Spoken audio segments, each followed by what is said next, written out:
How about going out to the farm? Let's fix a John Deere tractor barn. I guess you know what they actually called them. You know, it was John Deere farmhouse barn with alarm clock. There's some of these on eBay that all have they all have a little problem. Sometimes the little tractor's missing. Things are broke here, you know, the fans on the windmill aren't there, you know, the usual stuff. Or the most common thing is the tractor does everything else, has all the sound effects, but the tractor goes around a circle here. So let's take this apart and find out why my tractor doesn't go around in a circle. Let's do that. So let's get down here, take the tractor off. The hard way. So there's a little rubber feet here underneath the bottom. You don't have to worry about taking that screw off. That's just for the battery compartment. There's nothing hidden underneath there. But pop these little rubber feet off out of here. There's screws underneath here.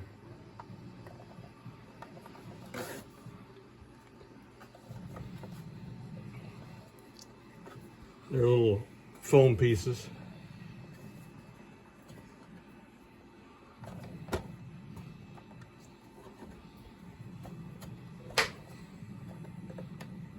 So I use a little dental pick to pick those out of there with. It does a good job. And then we got what? 1, 2, 3, 4, 5, 6 screws. The lady gave this to me years ago, and it's set in my shop outside, and I never did anything with it. I knew that the tractor didn't have any movement, and it sat out there, so I thought, you know, one day I thought, it's sitting there on the shelf out there, so I thought, well, let's get her out and see if we can make it work. It's sort of an animatronic, I guess, because you'd have to, you know, a moving tractor, but the clock keeps perfect time. The soundboard is still works fine. There's that still puts out good sound there, because you know, usually something, I guess I want to say the early 2000s, maybe the latter 90s, maybe perhaps, on something like this. I really can't find any date on it. And they came with their certificate. Let's see, they came with let's see, I got one up here. Oh, yeah, a certificate of authenticity. They came with that, and they were numbered. So I didn't find a number on this anywhere. But you know, this has got the, one person there had instructions online of what how to set the alarm clock and do all that, and then you set your alarm clock by the yellow hand, or the little small yellow hand, and you push in the John Deere logo. That sets the alarm, and then once it gets to that hour, then it fires off, and it actually starts the whole prop moving. So let's get the little spudger out here. There we go. And then, oh yeah, we got wires to worry about here. Short ones too, it looks like. Yeah, let's get this laid right here and get that propped underneath that pin, and I want to keep you in frame here. And let's drop that light. There we go. So here's the motor, and then this is the soundboard and amplifier. Looks like it's got a couple of transistors on here for the amp, and by that circle denotion right here, I'd say there's probably a bubble chip underneath that, most likely. That's where all the sound effects are. And we got a rectifier here for the power supply. It runs on 4.5 volts adapter, or 4 AA's And the fourth AA runs the clock, and the other three AA's run this circuit right here and the motor for the tractor to go around in circles. So right here is our drive, and we got a worm gear on a cylindrical or a circle gear, and then there's a magnet right here. Right there is a magnet, and then the tractor has a little magnet on the front of him, and he's got two little pins on the tractor, and there's a little pin that follows the track. So see, it sticks just by the attraction of the magnet passing. The magnet passes right underneath here, and it attracts the tractor, and then that's what follows the path in a circle. So let's take this little plate off and have a look at that belt.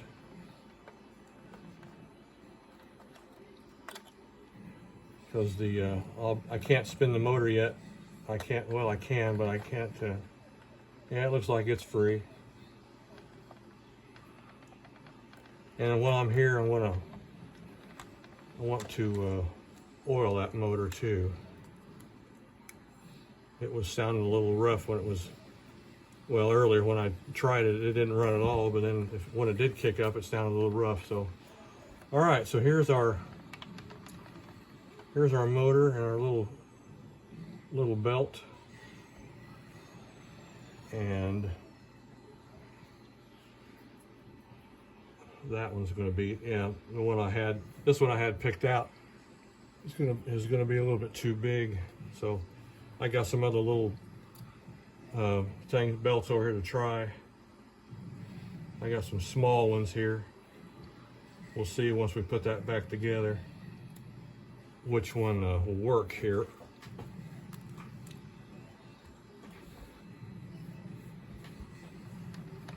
So here's our motor. Gee whiz, you don't think they left the capacitor leads a little long on that, do you?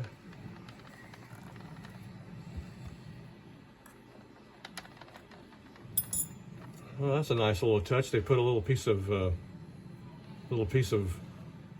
foam here to keep the vibration from echoing down through the bottom of this thing when the motor's running. Yeah, the motor's free. So we're gonna want to drop just a little bit of some sewing machine oil.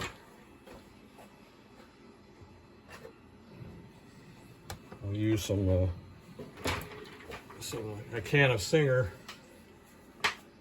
sewing machine oil I've had for a long time. Yeah, 30 cents.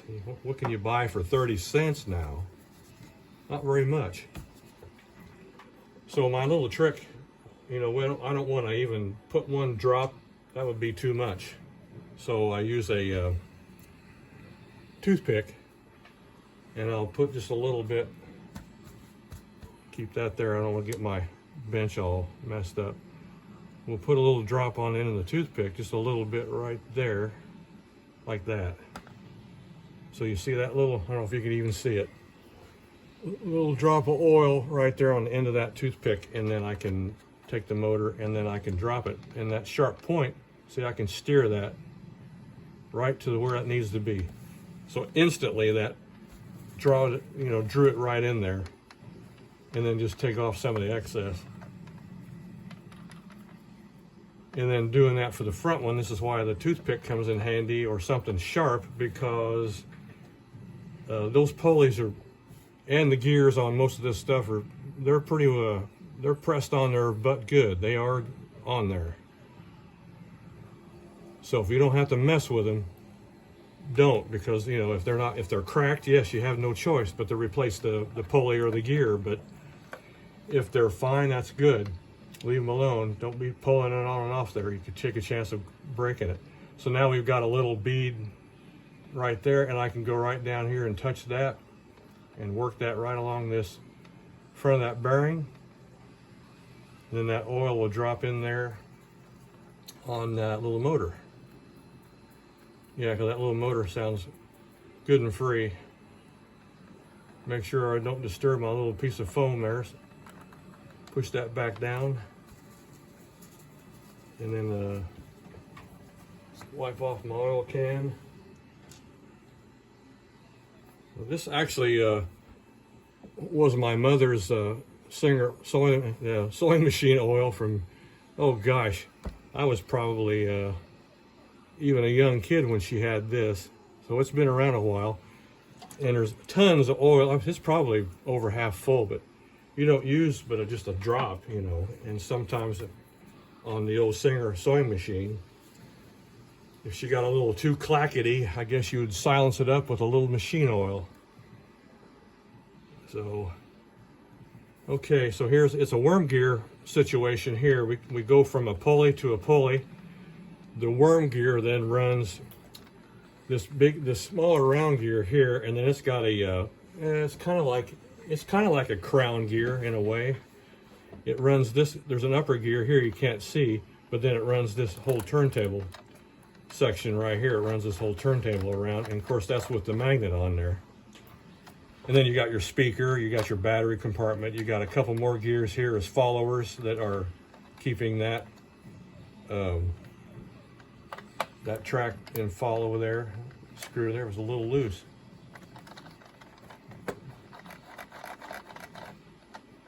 There we go. The rest of them work. The rest of them don't move. This one was a little bit loose. Probably was built on a Friday. Don't you imagine? Okay, so I found something that'll probably work here. A little one here. It's not very big, and it's not under a whole lot of tension. I'll make sure I don't get my oily hands on it either. Well, they're not oily now. I wiped them off, but okay, let's get this underneath here and get it started. And I can get that pop back into that one and that one. I think I'm going to drop a little bit.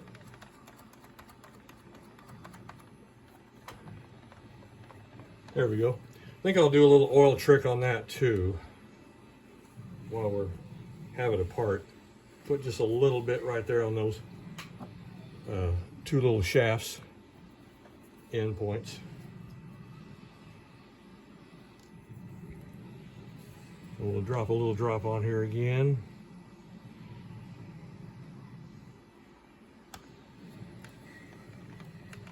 We can run that right here. And then that, by turning it, runs the oil in both ways a little bit. This is very lightweight stuff, and that's what you want to use. You don't want to cause any drag. And, you know, on something like this that doesn't, that little motor doesn't, I mean, it produces torque, but it doesn't produce like, you know, my gosh, tons of torque. So if you, I don't know, if you put in white lithium, you know, over time that could get a little gummy. On bigger motors, like let's say for instance, if you've got a wiper motor or a synchronous motor that has power to it, yeah, you could use some lightweight white lithium grease on there. So that would work. That'll give it a little bit of lubrication, help keep it, you know, quiet, a little quieter too. So we'll place the bracket back on, fit that on there,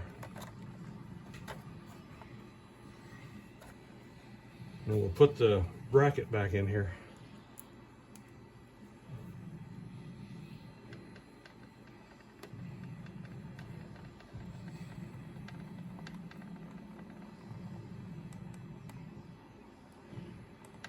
And like always, like I said before, when it just comes down to press in, you feel it, bottom out, stop.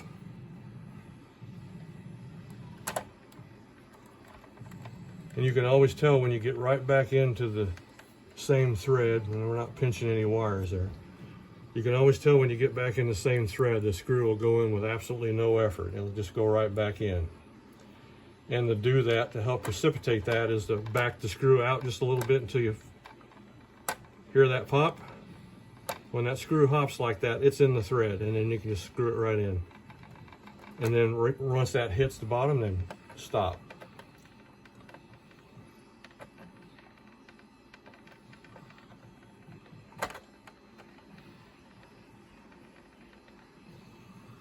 Just like that. Okay. Let's see, let's power it up on the power supply here, and we'll see what we've got.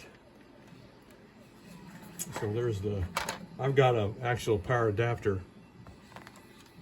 I mean, it came with it. I have the actual 4.5 volt adapter. Got a little barrel connector here, and then the switch is right here in the front. Pull that light down and keep the wires out of this thing. So when I hit this switch here, it's going to get a little noisy.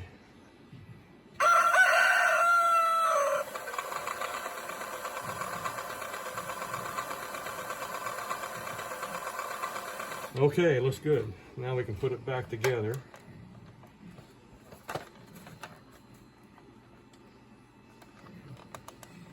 Pretty quiet mechanism now. Well, it was really quiet before. It didn't turn at all. But you had the, like I said, you had the sound effects and everything. Okay, we're good this way. So what we got to be careful of, I won't be able to show you that on camera, but I'm going to have to tuck these. I'm going to tuck these wires in. Make sure our power jack is flat. I'm going to tuck those wires right down here between those two capacitors. And then look up in here and check it. Make sure that we don't have anything. I'm going to have to get the flashlight for that. Let's see where I am here.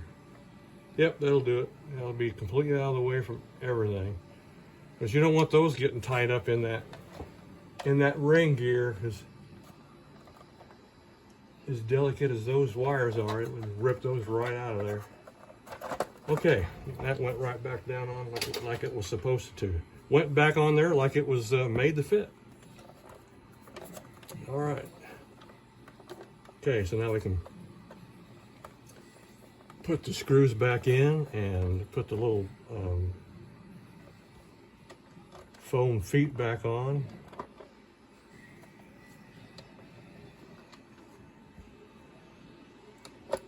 It's nice to have parts, stuff that you need to fix something with. I've seen little animatronic belt kits that you can get. They have different size belts in there. That would probably come in pretty handy. And I have some other, I had one of those little kits that had belts in it. Then you get into belts with one of this screwdriver. Not very good metal in this screwdriver. It doesn't want to even hold magnetize very well. But you know, DVDs, VCRs, stuff like that don't work. I don't work on VCRs anymore, but those all had belts. Then if you go back to the old days of 8-track, how many people remember 8-track? Cassettes. Some of the younger kids don't even know what a cassette is. But if you go back to 8-track, they had all different kinds of size belts there, flat belts, you know, ran on a huge flywheel. That flywheel would keep the flutter and out of the tape drive mechanism, at least it was supposed to. Pretty interesting. An era gone by, that's for sure.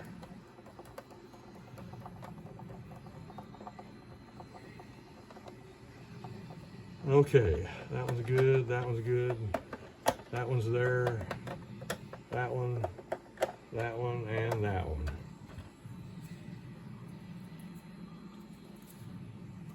Put the plugs back in. Got to put the plugs back in, otherwise the tractor won't start.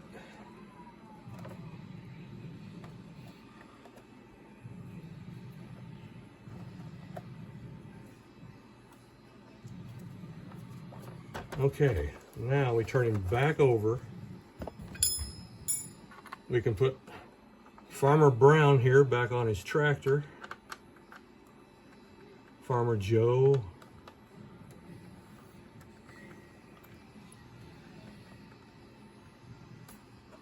right, let's plug him up to the power.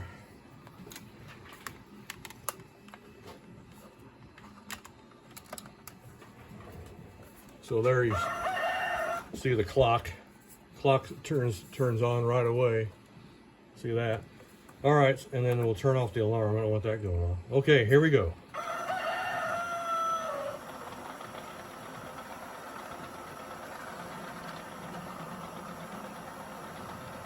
All right, works great. We'll see if it keeps working like that. Well, another successful fix.